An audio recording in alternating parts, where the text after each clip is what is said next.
warahmatullahi wabarakatuh. Baik rekan-rekan semua, di sini sebelum saya menyampaikan materi fikih munakahat mengenai pernikahan dan poligami, saya akan memperkenalkan diri terlebih dahulu. Perkenalkan, nama saya Evitan Rumasari, NPM 1901012012. Saya dari kelas C. Baik, di sini kita langsung saja masuk ke materi mengenai menikah. Siapa sih yang tidak ingin menikah? Pasti semua manusia ingin menikah, karena menikah juga merupakan sebagian dari ibadah. Dan dengan menikah juga kita bisa memperoleh keturunan yang soleh dan soleha dan bisa menyempurnakan sebagian dari ibadah kita. Pernikahan atau nikah artinya adalah terkumpul dan menyatu, atau dalam istilah biasa disebut dengan ijab qabul atau akad nikah, yang mengharuskan pergabungan antara sepasang manusia yang diucapkan oleh kata-kata yang ditujukan untuk melanjutkan ke pernikahan sesuai dengan aturan yang telah ditentukan dalam Islam.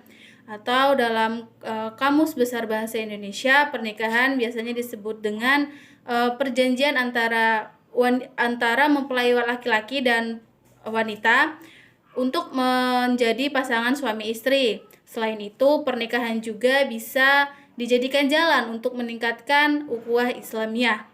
Dan biasanya sebelum melakukan pernikahan itu ada yang namanya peminangan atau khitbah.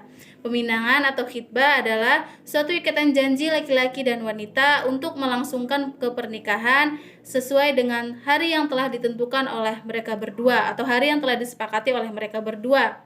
Dan dalam pernikahan tentu ada rukun dan syarat dalam pernikahan.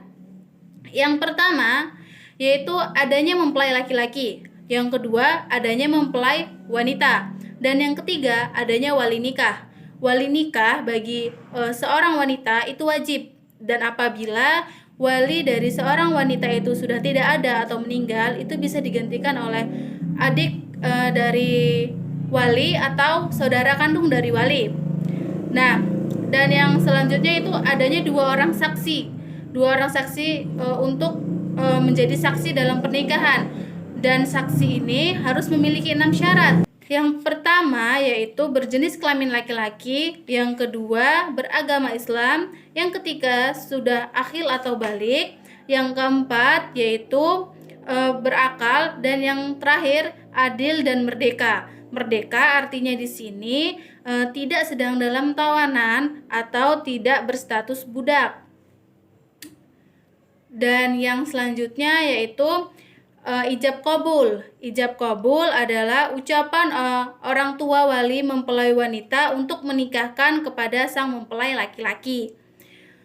Dan selanjutnya ada pula syarat nikah. Syarat nikah yang pertama yaitu beragama Islam. Yang kedua bukan mahram. Pernikahan dilakukan oleh seorang laki-laki dan seorang perempuan yang tidak memiliki ikatan darah. Jadi apabila ingin menikah, kita juga harus memperhatikan latar belakangnya agar tidak ada kesalahan.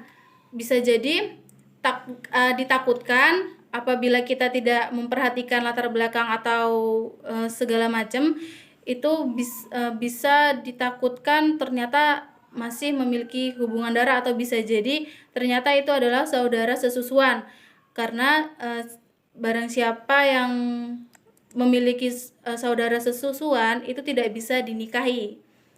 Dan yang selanjutnya yaitu tidak sedang melaksanakan ibadah haji, karena tidak sah hukumnya apabila sedang melaksanakan ibadah haji lalu menikah. Dan yang kelima tidak ada unsur paksaan. Jadi menikah itu harus dari hati yang ikhlas, harus niatan dari diri sendiri, bukan karena paksaan dari orang lain. Karena menikah adalah sesuatu yang sakral yang dilakukan sekali seumur hidup. Jadi menikah tidak bisa dijadikan sebagai mainan. Nah, dan yang selanjutnya yaitu akad nikah dalam Islam. Akad nikah adalah acara inti dari seluruh proses pernikahan. Akad nikah dimaknai sebagai perjanjian wali dari pihak mempelai perempuan dan pihak mempelai laki-laki dengan paling sedikit 2 orang saksi yang mencukupi syarat menurut syariat agama. Dengan adanya akad nikah, maka hubungan antara dua insan yang sudah sah bersepakat untuk hidup berumah tangga diresmikan di hadapan manusia dan Tuhan. Dalam agama Islam, ada 5 syarat yang harus dipenuhi untuk melakukan proses pernikahan.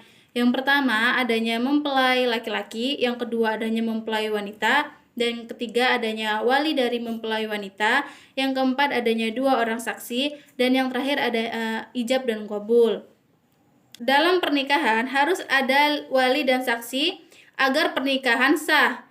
Hal-hal yang wajib kita ketahui tentang wali dan saksi yaitu yang pertama harus balik.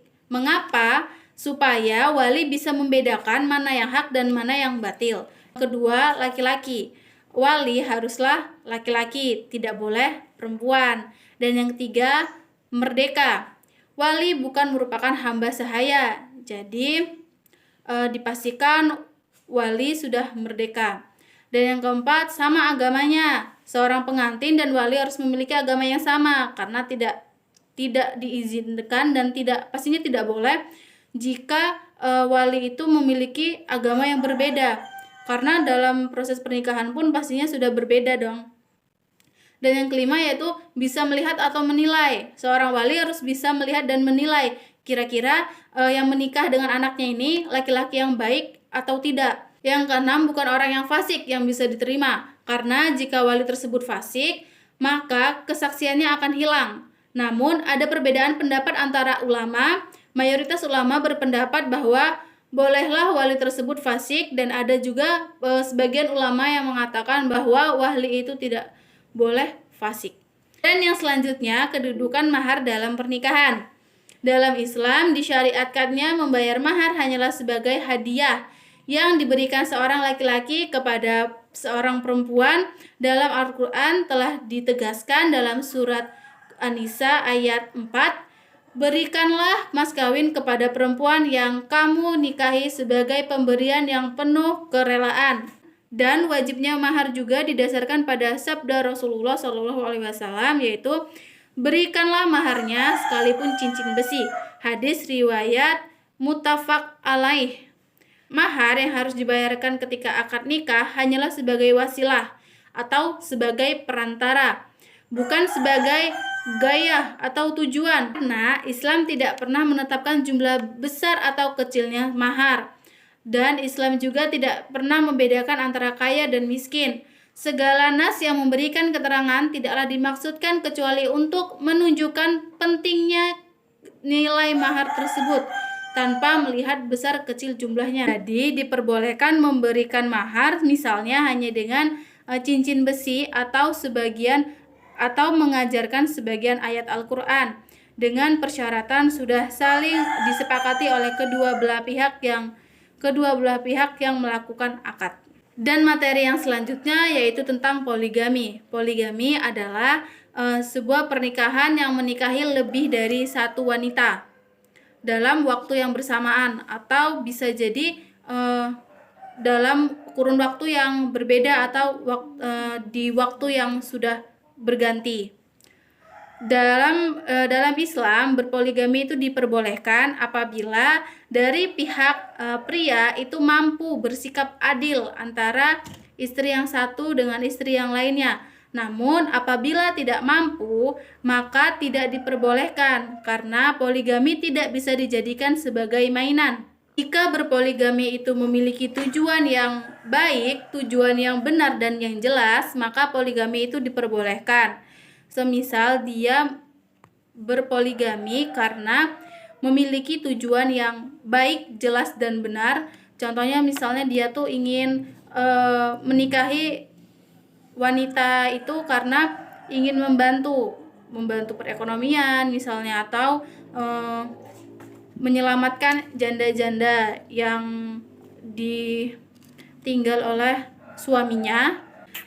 Dan dalam poligami Allah Subhanahu wa taala telah berfirman yang artinya, dan jika kamu takut tidak dapat berlaku adil terhadap hak-hak perempuan yatim bila mana kamu menikahinya, maka nikahilah wanita-wanita lain yang kamu senangi 2, 3 atau 4. Kemudian jika kamu takut tidak akan dapat berlaku adil, maka nikahilah seorang saja atau budak-budak yang kamu miliki. Yang demikian itu adalah lebih dekat kepada tidak berbuat aniaya. Baik, mungkin itu saja materi yang dapat saya sampaikan.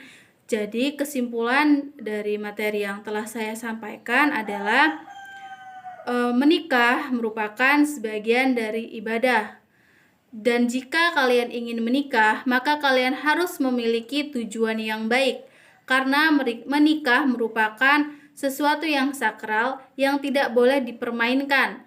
Menikah hanya boleh dilakukan sekali seumur hidup. Dan dalam pernikahan memang diperbolehkan untuk berpoligami apabila kita merasa mampu untuk berlaku adil. Namun jika tidak, lebih baik menikahi seorang saja. Mungkin itu saja. Sekian, terima kasih. Kurang lebihnya saya mohon maaf. Saya akhiri. Wassalamualaikum warahmatullahi wabarakatuh.